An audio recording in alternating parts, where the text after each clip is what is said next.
സംസ്ഥാന school കായികമേളയിൽ overall champion പട്ടം തിരുവനന്തപുരത്തിന്. അത് അത്ലറ്റിക്സിൽ മലപ്പുറത്തിന് കിരീടം. 236 പോയിന്റുകളുമായി മലപ്പുറം ഒന്നാമതാണ്. അത്ലറ്റിക്സിൽ 16 ഫൈനലുകളാണ് ഇന്ന് നടന്നത്. വൈകിട്ട് നടക്കുന്ന സമാപന ചടങ്ങിൽ ഗവർണർ രാജേന്ദ്ര അർലേക്കർ ജേതാക്കൾക്ക് ഗവർണർ സ്വർണ്ണക്കപ്പ് സമ്മാനിക്കും. അതേസമയം മെഡൽ നേടിയ ഉത്തർപ്രദേശുകാരി ജ്യോതി ഉപാധ്യയ്ക്കെതിരെ പരാതിയുമായി മറ്റ് മത്സരാർത്ഥികൾ രംഗത്തെത്തി. ജ്യോതിയുടെ പ്രായം സംബന്ധിച്ച് സംശയമുണ്ടെന്നും അത് അന്വേഷണ വിധേയമാക്കണമെന്നുമാണ് പരാതി. സീനിയർ പെൺകുട്ടികളുടെ 100 മീറ്റർ 200 മീറ്റർ മത്സരങ്ങളിൽ 4ാം സ്ഥാനം നേടിയ വിദ്യാർത്ഥികളാണ് സംഘാടകർക്ക് പരാതി നൽകിയത്. വിവരങ്ങളുമായി MS വീണ അവിടെ നിന്ന് ചേരുന്നുണ്ട്. വീണ, ഇന്ന് 16 ഫൈനലുകൾ, അവസാന ദിവസമാണ്. കുട്ടികളൊക്കെ വലിയ ആവേശത്തിലാണ്. കഴിഞ്ഞ കുറച്ച് ദിവസമായി ഒരുമിച്ചുണ്ടായിരുന്നവരാണ്. ഒപ്പം തന്നെ ഈ കായികമേളയെ ചുറ്റിപ്പറ്റിയുള്ള വിവാദങ്ങൾ പറയൂ.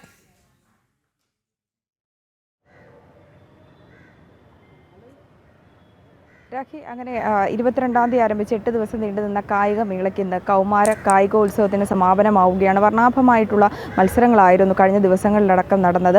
നിരവധി മത്സരങ്ങളിലായിട്ട് 10,000-ലേറെ കുട്ടികളാണ്. 10,000-ലേറെ മത്സരങ്ങളിലായിട്ട് 41 ഇനങ്ങളിൽ 10,000-ലേറെ മത്സരങ്ങളിലായിട്ട് 20,000-ത്തോളം കുട്ടികളാണ് മാറ്റുരച്ചത്. മാത്രമല്ല തിരുവനന്തപുരത്ത് നടന്ന ഈ ഒരു കായികമേളയ്ക്ക് വളരെയധികം പ്രത്യേകത കൂടിയുണ്ട്. ഒരുപാട് റെക്കോർഡുകളടക്കം പിറന്നൊരു കായികമേളയ്ക്കാണ് തിരുവനന്തപുരം സാക്ഷ്യം വഹിച്ചത്. മാത്രമല്ല ഈ ഓവറോൾ ചാമ്പ്യൻഷിപ്പിൽ തിരുവനന്തപുരത്തിന് ചാമ്പ്യൻഷിപ്പ് പട്ടം കിട്ടിയിട്ടുണ്ട്. 2ാം സ്ഥാനത്ത് അത്ലറ്റിക്സുമായിട്ട് ബന്ധപ്പെട്ട് കിരീടം നേടിയത് മലപ്പുറമാണ്.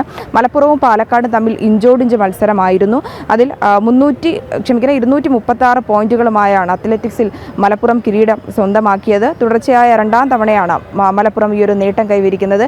ഈ നേട്ടങ്ങളിലും സന്തോഷങ്ങളിലും ഒക്കെ നമ്മോടൊപ്പം ഒരു മിടുക്കി നമ്മോടൊപ്പം ചേരുകയാണ്. ഈ ഒരു കായികമേളയിലടക്കം വലിയ തരത്തിലുള്ള പ്രകടനങ്ങൾ കാഴ്ചവെച്ച ആദിത്യ അജിയാണ്. അപ്പോൾ ആദിത്യയെ സംബന്ധിച്ചിടത്തോളം വളരെയധികം സന്തോഷമാണ്. വളരെ സന്തോഷമാണ്. കാരണം 4 സ്വർണം കിട്ടുക എന്ന് വെച്ചാൽ എനിക്ക് വളരെ സന്തോഷമുള്ള കാര്യം തന്നെയാണ്. അതിൽ ഒരുപാട് സന്തോഷിക്കുന്നു. മറക്കാനാകാത്തൊരു അനുഭവം. തീർച്ചയായിട്ടും മറക്കാനാവാത്ത ഒരു അനുഭവം തന്നെയാണ്. അതുകൂടാതെ എൻ്റെ ലാസ്റ്റ് വർഷം കൂടിയാണിത്. അപ്പോൾ ഈ ലാസ്റ്റത്തെ സ്കൂൾ വർഷത്തിൽ ഞാൻ ഈ 4 സ്വർണ്ണമായിട്ട് മടങ്ങുന്നതിൽ എനിക്ക് ഒരുപാട് സന്തോഷമുണ്ട്. അതിനോടൊപ്പം തന്നെ എൻ്റെ സ്കൂൾ വർഷം തീരുന്നതിൽ എനിക്കൊരു ചെറിയ വിഷമം കൂടിയുണ്ട്. കാരണം മറ്റുള്ള മീറ്റുകളെ വെച്ച് നോക്കുമ്പോൾ നമുക്ക് സ്കൂൾ മീറ്റ് എന്ന് പറയുമ്പോൾ മീഡിയകളും കാര്യങ്ങളും ആൾക്കാരുടെ സപ്പോർട്ടും എല്ലാം കൂടുതലുള്ളതാണ്. അപ്പോൾ നമുക്ക് അത് വിട്ടിറങ്ങുന്നതിൽ ഒരുപാട് വിഷമമുണ്ട്. തീർച്ചയായും ആദിത്യയെ സംബന്ധിച്ചിടത്തോളം ഇത്തരമുള്ള സന്തോഷങ്ങളുണ്ട്. മാത്രമല്ല ഈ ഒരു സന്തോഷങ്ങൾക്കും ഒപ്പം തന്നെ റെക്കോർഡുകൾക്കും മാത്രമല്ല ഈ ഒരു കായികമേള സാക്ഷ്യം വഹിച്ചത് എന്നുള്ളതാണ്. ചില വിവാദങ്ങൾക്കും കായികമേള സാക്ഷിയായി.